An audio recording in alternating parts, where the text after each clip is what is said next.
সঞ্চালক সুজয় বক্তব্য এর মতো রাখলেন। আমাদের পঞ্চায়েত সমিতির সভাপতি মনোয়ারা, এখানে উপস্থিত আমাদের সবার প্রিয় নেতা সোমনাথ ঘোষ মহাশয় বক্তব্য রেখেছেন। আমাদের মমতা রায়, মমতা ধর, আমাদের মৌমিতা নন্দী, প্রধান মাসুমা, ওহিনুর বিবি, মাধব দেবনাথ, আমাদের বাবু, শাহজাহান বাদশাহ, আমাদের দুলু, আমিনুদ্দিন, আজিমুদ্দিন সাহেব, শাহজাহান, সিরাজ, সাকিব আছে আমাদের সভাপতি, আমাদের নাজমুল, মতিয়ার, খবির রহমান থেকে শুরু করে খোকা ভাই, আমাদের কুতুবউদ্দিন ভুট্টো এবং এখানে আমাদের হাবিবুল্লাহও আছে। এখানে আছেন আপনারা সবাই। সভা অনেকক্ষণ ধরে হচ্ছে এবং যাদের জন্য এই অনুষ্ঠান, আর কয়েকদিন পরে তারা জীবনের প্রথম সোপানের সামনে দাঁড়িয়ে, একভাবেই খুব একটা দেরি করা যাবে না। তাদের দ্রুত সম্বর্ধনা দিয়ে তাদের বাড়ি পাঠানোর ব্যবস্থা আমাদের করতে হবে।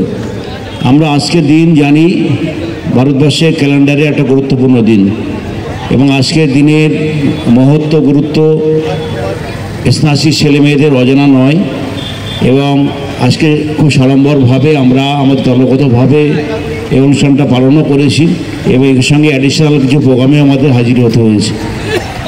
প্রথমত সান্ধ্যকালীন যে অনুষ্ঠানগুলো বরাবরই ভালো লাগে, আর যেহেতু এটা অনেকটা শিক্ষামূলক, স্বাভাবিকভাবেই আমাদের দায়বদ্ধতা এখানে অনেকটা বেশি।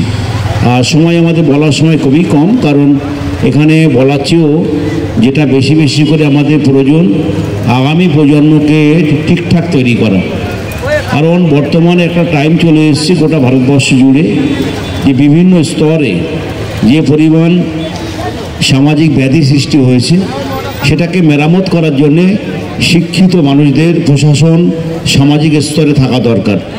আর বলা বাহুল্য যে যারা শিক্ষিত মানুষ তারাই তো সমাজের অনেকটা ক্ষতি করছেন, সেটা আমাদের রাজ্যে না হলে অন্য রাজ্যেও করছে।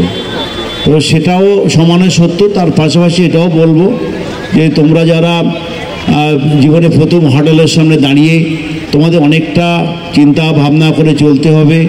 প্রথম লক্ষ্য হলো মাধ্যমিক পরীক্ষাতে তোমাদের সর্বোচ্চ সংখ্যক নাম্বার পেতে হবে এবং আমি ধন্যবাদ দেবো 242, 243 নম্বর পার্টের আমাদের যে এখানকার বুথ কমিটি, খবির এবং নাজমুলের নেতৃত্বে, মতিয়ার রহমানদের নেতৃত্বে তারা তোমাদের একটা ইন্সপিরেশনের ব্যবস্থা করেছে। এই অনুপ্রেরণাটা ভীষণভাবে দরকার, কারণ আমরা বুঝেছিলাম যে আমরা যখন খুব ছোটো ছিলাম, যখন আমরা পড়াশোনার মধ্যে থাকতাম, অনুপ্রেরণা শব্দটি মানে জানলেও সেটা আমাদের কাছে সেটা আমাদের কাছে একটা অজানাই ছিল। আর এখন এই প্রজন্মর কাছে বিভিন্নভাবে বিভিন্ন অনুষ্ঠানে, সে একটা ফুটবল খেলোয়াড় বলুন বা একটা সমাজে বিভিন্ন স্তরে যারা সাফল্য অর্জন করছে তাদের কথাই বলুন, তারা কিন্তু অনুপ্রাণিত হচ্ছে, সমাজের বিভিন্ন স্তর থেকে তাদেরকে সমৃদ্ধ করা হচ্ছে এবং এটাতে তাদের একটা বাড়তি গতি আনে। তো অনুরোধ করে বলবো আমাদের গোটা শিক্ষা ব্যবস্থার সামাজিক মান উন্নয়ন, এই সমস্ত পেছনে মাননীয় মুখ্যমন্ত্রীর একটা বিশেষভাবে তার প্রচেষ্টার কথা আমরা বারবার বলি। তিনি গত 14 বছর ধরে নিরলসভাবে শিক্ষা, স্বাস্থ্যসহ গোটা ব্যবস্থাকে পাল্টে ফেলেছেন এবং শিক্ষা ব্যবস্থার অনুসারী হিসাবে তার কাছে যেমন কন্যাশ্রী, যেমন স্কলারশিপ, যেমন ভবিষ্যৎ credit card, student credit card, এইগুলো আসার পর এবং প্রাথমিক স্তরে তাদের জুতো, তাদের মিড ডে মিল, তাদেরকে বইপত্র, এগুলো যে বিনামূল্যে দেওয়া হচ্ছে, সেটাতে drop out student all over ইন্ডিয়াতে এই মুহূর্তে বাংলা একমাত্র রাজ্য যেখানে ড্রপ আউট স্টুডেন্ট নেই, অর্থাৎ স্কুল ছেড়ে চলে যাচ্ছে একজন স্টুডেন্টও নেই গোটা বাংলাতে।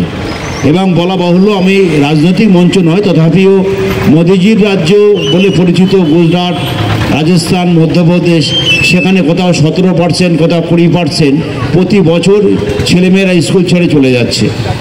এখানে মাননীয় মুখ্যমন্ত্রীর হাত ধরে শিক্ষা ব্যবস্থাটা এতটাই শক্তপোক্ত হয়েছে যে সেখানে ছেলে মেয়েদের সুস্বাস্থ্যের জন্য মিড ডে মিলটা যেমন অত্যন্ত ইম্পর্টেন্ট এবং পাশাপাশি তাদেরকে বিভিন্ন স্তরে তাদের যেগুলো দেওয়া দরকার সময় মতো মাননীয় মুখ্যমন্ত্রী সেগুলো ব্যবস্থা করার জন্যে আমার মনে হয় ছেলেমেয়েরা অনুপ্রাণিত হচ্ছে এবং তারপর আমাদের রাজনৈতিক দল হিসেবে যে আমাদের দায়িত্ব কর্তব্য, আমরা শুধুমাত্র বক্তব্য দেব না, শুধুমাত্র ভোট চাইব না, আমাদের সমাজে কিছু দায়িত্ব রয়েছে। সেই কন্ট্রিবিউশনটা এখানকার দুই কমিটি তারা এখানকার দুটো পার্ট থেকে মাধ্যমিক এবং উচ্চ মাধ্যমিক দুটো স্তরেরই ছেলে মেয়েদেরকে ডেকে এনে তাদেরকে বলছে যে আমরা তোমাদের সঙ্গে রয়েছি, পশ্চিমবঙ্গ সরকার তোমাদের সঙ্গে আছে, এটাই তাদের পক্ষে যথেষ্ট। আমি প্রত্যেকের উজ্জ্বল ভবিষ্যৎ, সমাজে গুরুত্বপূর্ণ দায়িত্ব তোমরা আগামী দিন নেবে এবং আশা করব তোমরা কর্মজীবনে সফল হবে। তোমাদের বাবা মার যে একটা লম্বা স্বপ্ন, সেই স্বপ্ন তোমরা ফুলফিল করবে, এই অভিপ্রায় রেখে বক্তব্য শেষ করছি। জয় হিন্দ, বন্দে মাতরম।